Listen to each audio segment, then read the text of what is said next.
ছিল আমার সাধের। আমার শ্বশুরবাড়ির তরফ থেকে আমাকে একদিন সাধ দেওয়া হয়েছিল 25 জুলাই 2025। তো এখানে একে একে সমস্ত খাবার রেডি করা হচ্ছিল, তারপর আমাকে ডাকা হয়।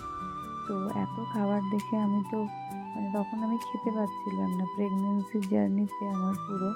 তো প্রথম 3 মাস আর লাস্টের 2 মাস আমার প্রচণ্ড বমি হয়েছে, যার জন্য খাওয়াটা আমার পক্ষে অসম্ভব এরকম ব্যাপার, খাবার দেখলেই বমি পেত।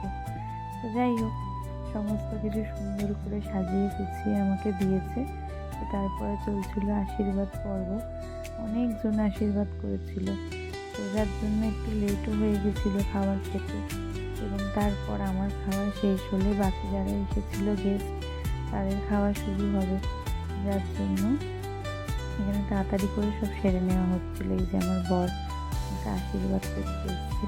তারপর মাছের মুড়ো নিয়ে যা হয়েছে, ও আমাকে মাছের মুড়ো খাওয়াবে, আর আমি মাছের গন্ধ সেরকমভাবে নিতে পারছিলাম না।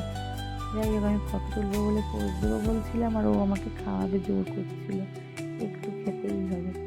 তো তারপর আমার খাওয়া হয়ে যাওয়ার পরে আমি সবাই খাচ্ছিল, সেই গিয়ে একটু দেখছিলাম সবাই ঠিকঠাক করে খাচ্ছে কিনা।